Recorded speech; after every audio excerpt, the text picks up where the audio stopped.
Oke, baik. Bismillahirrahmanirrahim. Assalamualaikum warahmatullahi wabarakatuh.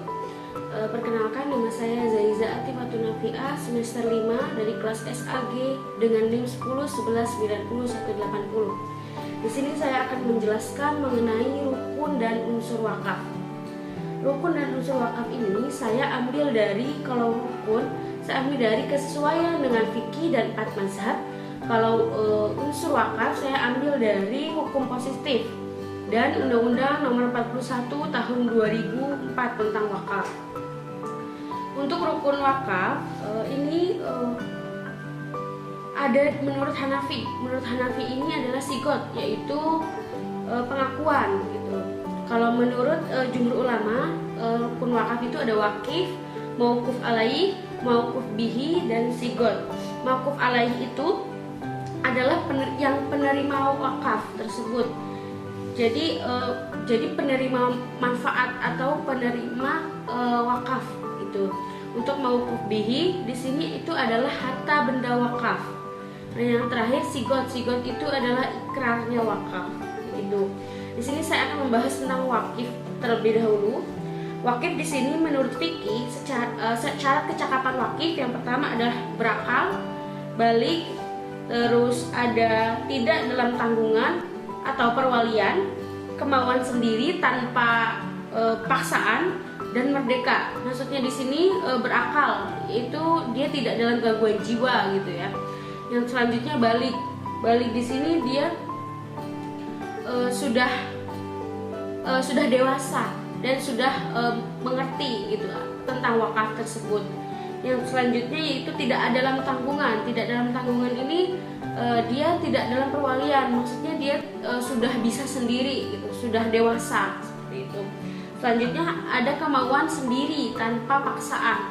Kemauan sendiri itu maksudnya di sini adalah dia mewakafkan harta bendanya tidak dalam paksaan. Jadi kemauan dia sendiri, tidak dalam dorongan orang lain seperti itu. Selanjutnya ada merdeka.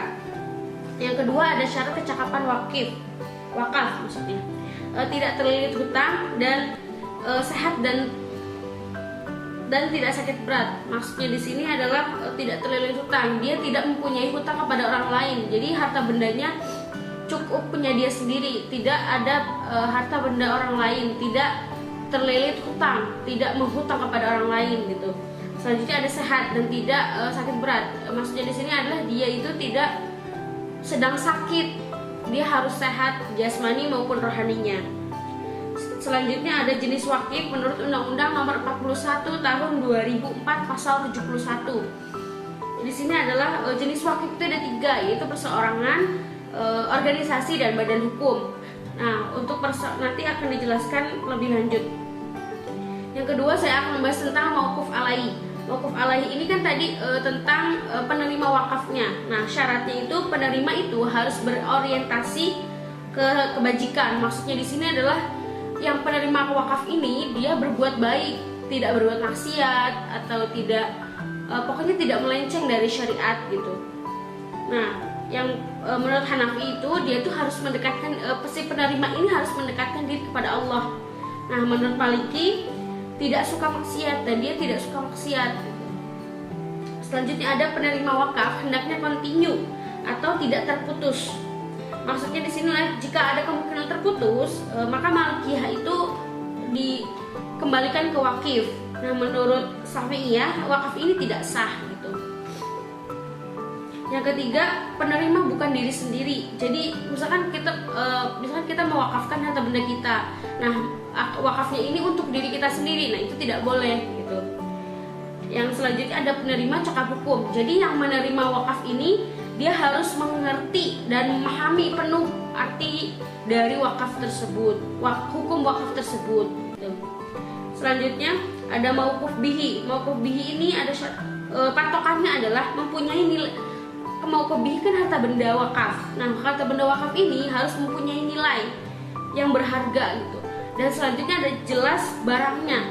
Jadi jelas barangnya ini sudah ditentukan gitu, mewakafkan seberapa dan harus yang ukurannya seberapa begitu.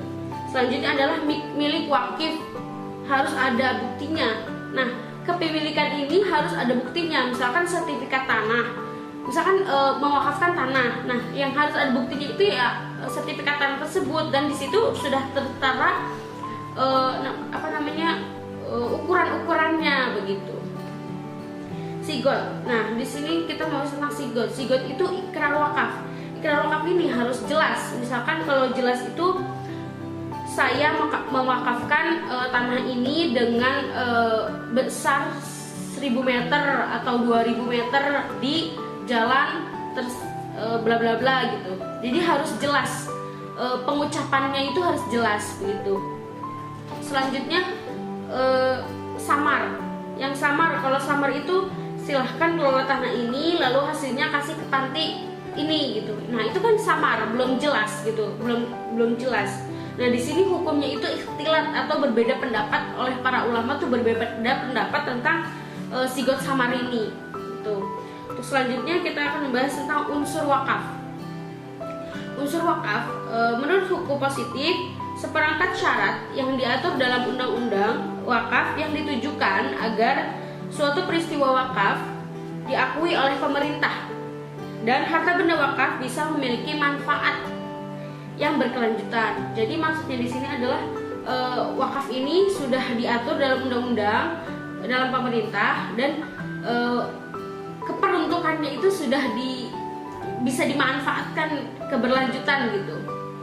Nah, selanjutnya itu ada isi unsur wakaf. Isi unsur wakaf ini dalam hukum positif ini ada tambahan 2 unsur. Rukun sebenarnya cuman rukun wakaf, tapi ada tambahan dari pemerintah 2, yaitu nazir dengan jangka waktu wakaf. Nah, jadi disimpulkan unsur wakaf itu ada wakif, nazir, harta benda wakaf, ikrar wakaf, peruntukan wakaf, dan jenis waktu wakaf. Nah, di sini nazir itu adalah pihak yang menerima harta benda wakaf dan wakif untuk dikelola dan dimanfaatkan peruntukannya sesuai dikembangkan sesuai peruntukannya begitu maksudnya. Nah, jenis nazir itu ada perseorangan, ada organisasi, dan badan hukum.